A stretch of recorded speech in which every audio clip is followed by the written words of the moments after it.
എന്നെ കൊണ്ട് പറ്റണില്ല ഏട്ടാ. എന്നും തല്ല. എത്രാന്ന് വെച്ചിട്ടാ സഹിക്ക. ഇന്നലെയും കൂടെ എന്നെ തല്ലി അവര്. നിങ്ങളൊക്കെ പറയുന്ന കേട്ടോ ഞാൻ ഇത്രയും സഹിച്ചേ. മോളെ, ജീവിതാവുമ്പോ അങ്ങനെയൊക്കെ ഉണ്ടാവും. അത് നമ്മൾ വേണ്ടേ ഒന്ന് അഡ്ജസ്റ്റ് ചെയ്ത് മുന്നോട്ട് കൊണ്ടുപോകാൻ. പിന്നെ ദേ ഇവന്റെ കല്യാണമായിരിക്കുക. ഈ സമയത്ത് ഇങ്ങനൊരു തീരുമാനം എടുത്താ അതിലിപ്പോ എന്താ കുഴപ്പം? എൻ്റെ അവളുടെ കാര്യല്ലേ, അവൾക്ക് ഞാൻ പറഞ്ഞാൽ മനസ്സിലാവും. ഞാൻ നാട്ടുകാർ പോയി പണിയാക്കാൻ പറ അവരുടെ അടുത്ത്. അല്ല പിന്നെ ഒരു കുഴപ്പമില്ലടി. താൻ താൻ എൻ്റെ പെങ്ങളെ തല്ലൂടോ? ഇപ്പം ധൈര്യം എനിക്കായ നിങ്ങൾ പൊന്നു പോലെ നോക്കി ഇവിടെ താൻ തല്ലോ.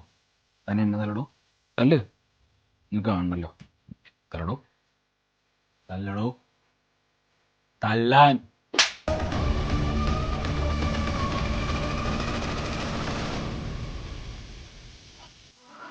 ആഹാ, അത്രക്കായോ?